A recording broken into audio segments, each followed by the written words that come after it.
ओम शांति। बाबा good morning. आज बाबा के 5 नवंबर 2022 के महावाक्य हैं। बाबा ने सार में कहा, मीठे बच्चे, तुम्हें गृहस्थ व्यवहार में रहते सबसे तोड़ निभाना है। एक बार बेहद का संन्यास कर 21 जन्म की प्रारब्ध बनानी है। बाबा ने प्रश्न पूछा, चलते फिरते कौन सी एक बात याद रहे तो भी रूहानी यात्रा पर हो। तो बाबा ने उत्तर में कहा, चलते फिरते याद रहे कि हम एक एक्टर हैं, हमको अब वापस घर जाना है।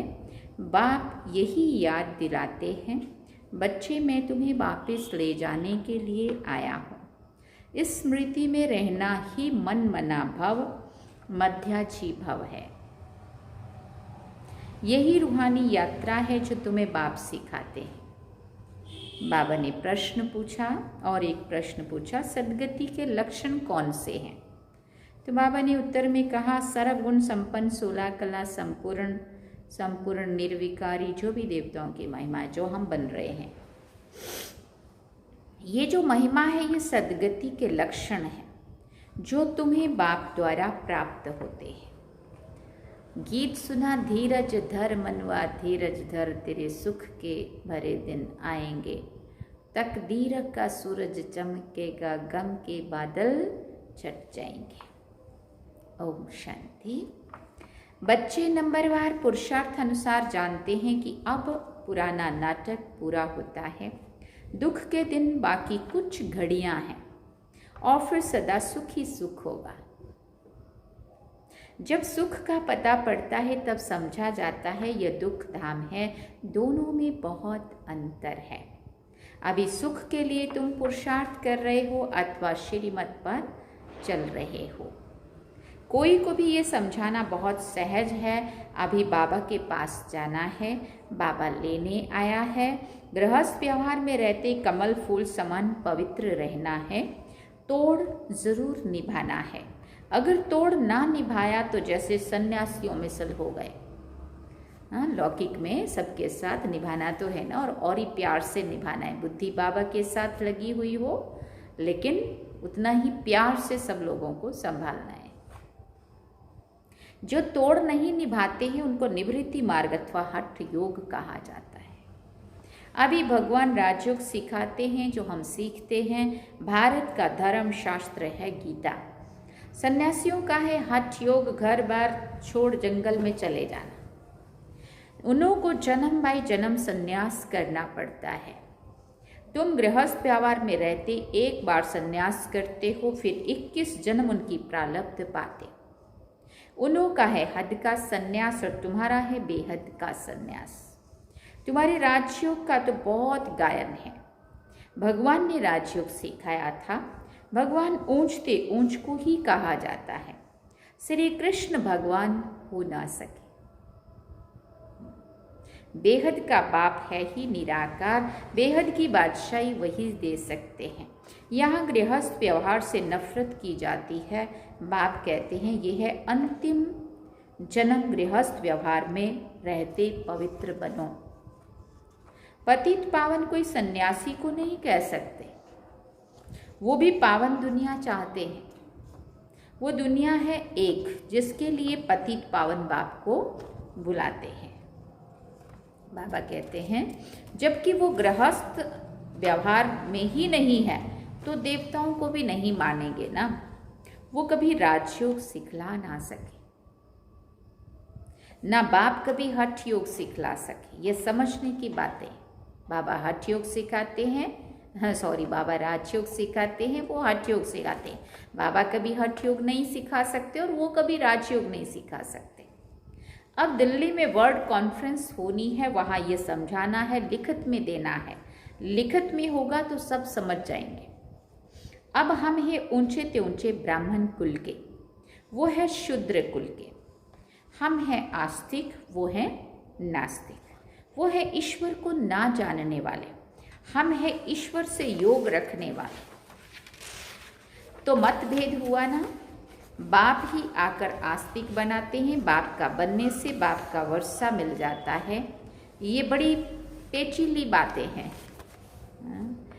पहले पहले तो बुद्धि में बिठाना है कि गीता का भगवान परमपिता परमात्मा है, उसने ही आदि सनातन देवी देवता धर्म स्थापन किया था। भारत का देवी देवता धर्म ही मुख्य है। भारतवासी अपने धर्म को भूल गए हैं, ये भी तुम बच्चे जानते हो। भारतवासियों को ड्रामानुसार अपना धर्म भूलना ही है, तभी तो बाप आकर के फिर से स्थापन करेंगे ना, नहीं तो बाप कैसे आए। कहते हैं जब जब देवी देवता धर्म प्राय लोप हो जाता है तब मैं आता हूं। प्राय लोप भी जरूर होना है। कहते हैं बैल की एक टांग टूट गई है, बाकी 3 टांगों पर दुनिया खड़ी है। मुख्य है ही 4 धर्म। अभी देवी देवता धर्म की टांग टूट गई है, अर्थात वो धर्म गुम हो गया है, प्राय लोप हो गया है। इसलिए बढ़ के झाड़ का मिसाल देते हैं कि फाउंडेशन सड़ गया है, बाकी टालियां खड़ी हैं। तो इनमें भी फाउंडेशन देवी देवता धर्म का नहीं है, बाकी मठ पंथ आदि बहुत खड़े हैं। तुम्हारी बुद्धि में अब सारी रोशनी है। बाप कहते हैं तुम बच्चे इस ड्रामा के राज को जान गए हो कि सारा झाड़ पुराना हो गया है। कलयुग के बाद सत्युग को आना है जरूर, चक्र को फिरना है जरूर। बुद्धि में रखना है कि अब नाटक पूरा हुआ, हम जा रहे हैं। चलते फिरते ये याद रहे कि अब हमको क्या याद रहे कि अब हमको वापस जाना है। मन मना भाव मध्याजी भाव का यही अर्थ है। कोई भी बड़ी सभा में भाषण आदि करना है तो यही समझाना है कि परमपिता परमात्मा फिर से कहते हैं, क्या कहते हैं, हे बच्चे, देह सहित देह के सब धर्म त्याग, अपने को आत्मा समझ बाप को याद करो तो पाप दग्ध हो जाएंगे। क्या लिखा है उसमें, सर्व धर्मानि परित्यज्य मामेकम शरणम व्रज। देह सहित देह के सब धर्मों को बुद्धि से भूलना है। त्याग कर मना बुद्धि से भूल। और जैसे ऊपर कहा ना, निभाना तो है, तोड़ तोड़ निभाना है, सबके साथ प्यार से रहना है। हम हठ योगी सन्यासी नहीं है। घर बार परिवार संसार में रहते हुए कैसे हमें बुद्धि से डिटैच होकर के बाबा के साथ अटैच होना है। तो बाबा कहते, परमपिता परमात्मा फिर से कहते हैं, बच्चे देह सहित देह के सब धर्म त्याग, अपने को आत्मा समझ बाप को याद करो तो पाप दग्ध होंगे।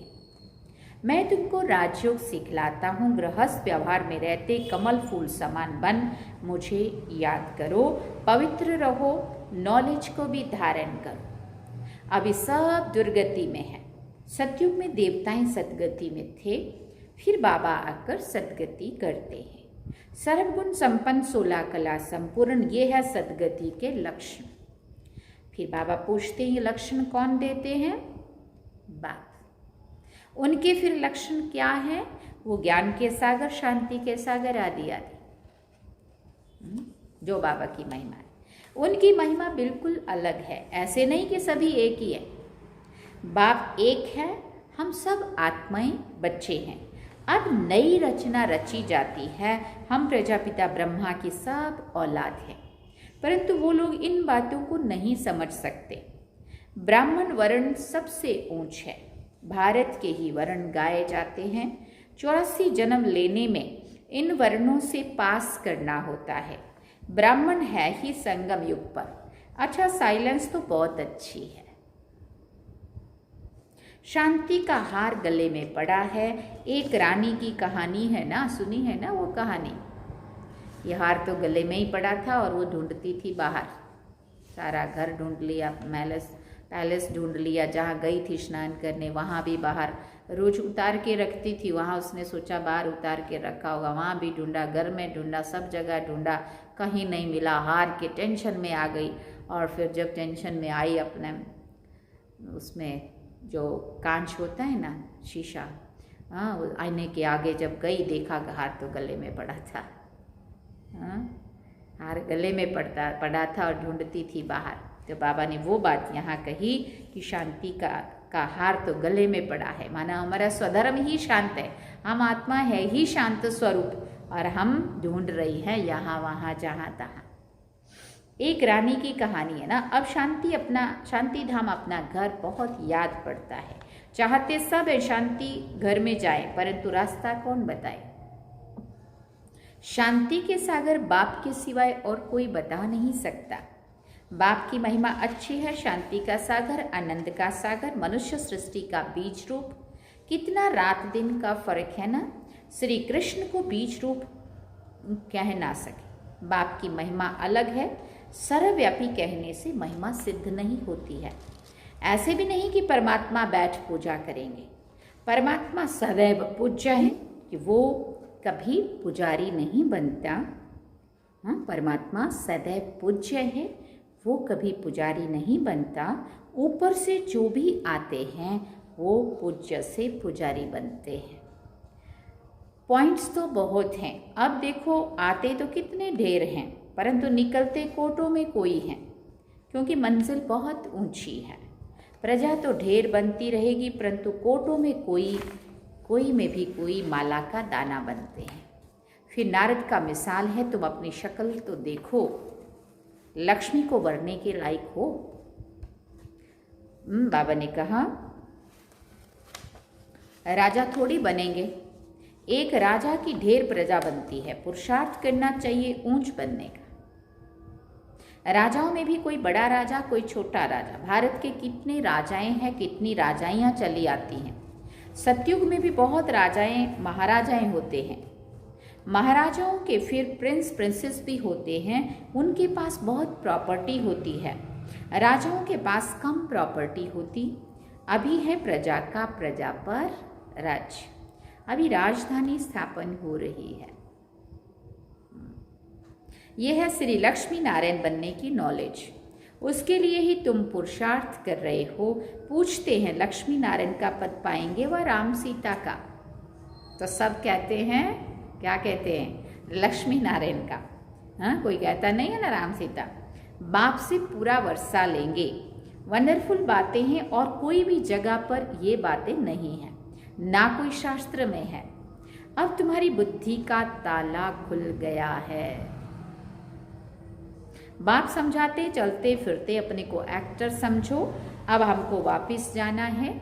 ये सदैव याद रहे, इसको ही मन मना भव मध्याजी भव कहा जाता है। बाप घड़ी घड़ी याद दिलाते हैं, बच्चे मैं तुमको वापस ले जाने के लिए आया हूँ। ये है रूहानी यात्रा। ये बाप के सिवाय और कोई करा ना सके। भारत की महिमा भी करनी है। ये भारत होलिएस्ट लैंड है। सर्व के दुख हरता, सुख करता, सबके सदगति दाता का बर्थ प्लेस है। वही बाप सबका लिबरेटर भी है। ये बड़े से बड़ा तीर्थ स्थान है।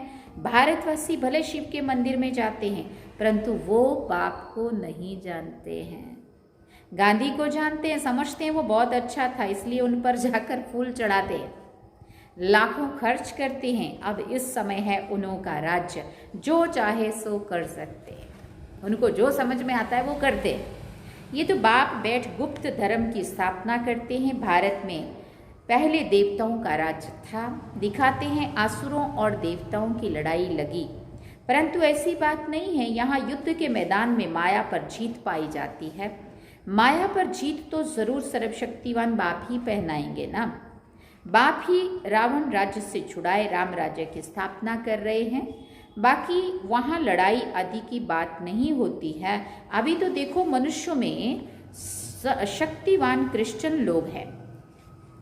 शक्तिवान क्रिश्चियन लोग हैं, माना उन्होंने सारे जो भी एटॉमिक एनर्जी मिसाइल जो भी सारा कुछ उनके पास, पैसे से भी और सब चीज़ों से नई नई इन्वेंशन उन्होंने जो की है, तो सबसे शक्तिशाली अमीर देश उन्हों को माना जाता है। वो सब पर जीत पहन सकते हैं, परंतु विश्व का मालिक बने ये कायदा नहीं है। इस राज को तुम बच्चे जानते हो। इस समय सर्वशक्तिवान राजधानी क्रिश्चियन की है, नहीं तो उन्हों की संख्या सबसे कम होना चाहिए, क्योंकि लास्ट में आए हैं। परंतु तीनों धर्म में ये सबसे तीखा है, सबको हाथ कर बैठे हैं। ये भी ड्रामा बना हुआ है। इन द्वारा ही फिर हमको राजधानी मिलनी है। कहानी भी है, 2 बंदर लड़े, माखन तीसरे बंदर को मिल गया, मिल जाता है। 2 बंदर लड़े, माखन तीसरे को मिल जाता है।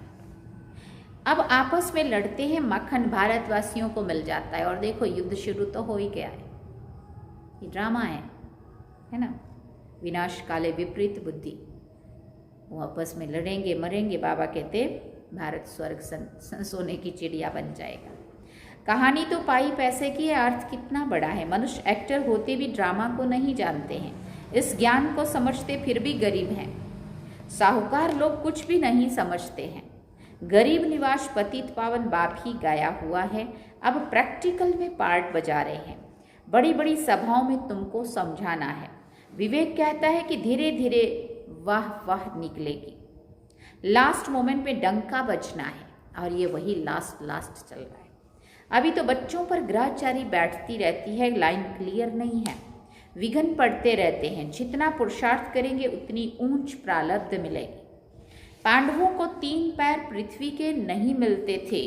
अभी का ये गायन है, परंतु ये किसी को भी पता नहीं है कि वही फिर विश्व के मालिक बनेंगे। प्रैक्टिकल में तुम बच्चे अभी जानते हो, इसमें अफसोस नहीं किया जाता है। कल्प पहले भी ऐसे हुआ था। ड्रामा के पट्टे पर खड़ा रहना है, हिलना नहीं चाहिए। तब तो क्या गीत सुना, धीरज धर मनवा धीरज धर। अब नाटक पूरा होता है, चलते हैं सुख धाम में। पढ़ाई ऐसी पढ़े जो ऊंच पद पावे। अच्छा, पढ़ाई ऐसी पढ़े जो ऊंच पद पा ले। अच्छा, मीठे मीठे सिकिल दे रूहानी बच्चों प्रति माता पिता बाप दादा का याद प्यार और गुड मॉर्निंग। रूहानी बाप की रूहानी बच्चों को नमस्ते। हम रूहानी बच्चों की भी रूहानी माता पिता बाप दादा को दिल व जान सिकवा प्रेम से याद प्यार, गुड मॉर्निंग, नमस्ते, थैंक यू बाबा, शुक्रिया बाबा। धारणा के लिए मुख्य सार है, पहला पॉइंट, किसी भी बात का अफसोस नहीं करना है। अपनी बुद्धि की लाइन सदा क्लियर रखनी है। ग्रहचारी से अपनी संभाल करनी है। दूसरी बात, गृहस्थ व्यवहार से तोड़ निभाना है, नफरत नहीं करनी है। कमल फूल समान रहना है। आस्तिक बन सबको आस्तिक बनाना है। वरदान है, बड़ी दिल रख सेवा का प्रत्यक्ष फल निकालने वाले विश्व कल्याणकारी भव। बड़ी दिल रख सेवा का प्रत्यक्ष फल निकालने वाले विश्व कल्याणकारी भव। जो बच्चे बड़ी दिल रखकर सेवा करते हैं तो सेवा का प्रत्यक्ष फल भी बड़ा निकलता है। कोई भी कार्य करो तो स्वयं में भी बड़ी दिल और दूसरों को सहयोगी बनाने में भी बड़ी दिल हो। स्वयं प्रति व साथी सहयोगी आत्माओं प्रति संकुचित दिल नहीं रखो। बड़ी दिल रखने से मिट्टी भी सोना बन जाती है, कमजोर साथी भी शक्तिशाली बन जाते हैं, असंभव सफलता संभव हो जाती है। कितनी बड़ी बात है। इसके लिए मैं की बलि चढ़ा दो तो बड़ी दिल वाले विश्व कल्याणकारी बन जाएंगे। थैंक यू बाबा। इसके लिए मैं की बलि चढ़ा दो तो बड़ी दिल वाले विश्व कल्याणकारी बन जाएंगे।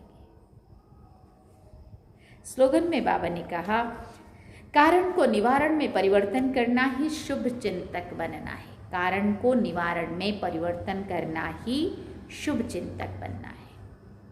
ओम शांति। मातेश्वरी जी के अनमोल महावाक्य हैं, 2-3 मिनट के। मम्मा कहती है, तुम माता पिता हम बालक तेरे, तुम्हारी कृपा से सुख गनेरे। अब ये महिमा किसके लिए गाई हुई है? अवश्य परम आत्मा के लिए गायन है, क्योंकि परमात्मा खुद माता पिता के रूप में आए इस सृष्टि को अपार सुख देता है। जरूर परमात्मा ने कभी सुख की सृष्टि बनाई है, तभी तो उनको माता पिता कहकर बुलाते हैं ना। परंतु मनुष्य को ये पता नहीं है कि सुख क्या चीज़ है। जब इस सृष्टि पर अपार सुख थे तब सृष्टि पर शांति थी, परंतु अब वो सुख नहीं है। अब मनुष्यों की ये चाहना उठती अवश्य है कि वो सुख हमें चाहिए। फिर कोई धन पदार्थ मांगते हैं, कोई बच्चे मांगते हैं, कोई फिर ऐसे भी मांगते हैं कि हम पतिव्रता नारी बने। हर एक की चाहना तो सुख की ही रहती है ना। तो परमात्मा भी कोई समय उन्हों की आश अवश्य पूर्ण करेंगे। तो सतयुग के समय पर जब सृष्टि पर स्वर्ग है तो वहाँ सदा सुख है। जहाँ स्त्री कभी विधवा नहीं बनती है तो वो आश सतयुग में पूर्ण होती है, जहाँ अपार सुख है। बाकी तो इस समय है कलयुग। इस समय तो मनुष्य दुख ही दुख भोगते हैं। बाकी जब मनुष्य अति दुख भोगते हैं तो कह देते हैं कि प्रभु का भाना मीठा करके भोगना है, परंतु जब स्वयं परमात्मा आकर हमारे सारे कर्मों का खाता चुकतू करता है तब ही हम कहेंगे तुम मात पिता हम बालक तेरे। अच्छा, मम्मा ने भी कहा ओम शांति। ये थे मम्मा के महावाक्य और पहले हमने सुने बाबा के महावाक्य। बाबा ने सार में कहा, मीठे बच्चे तुम्हें गृहस्थ व्यवहार में रहते सभी से तोड़ निभाना है। एक बार बेहद का संन्यास कर 21 जन्म की प्रारब्ध बनानी है। और गीत क्या सुना? धीरज धर मनवा धीरज धर। अब हम बाबा को याद करते हैं। चलिए, ओम शांति।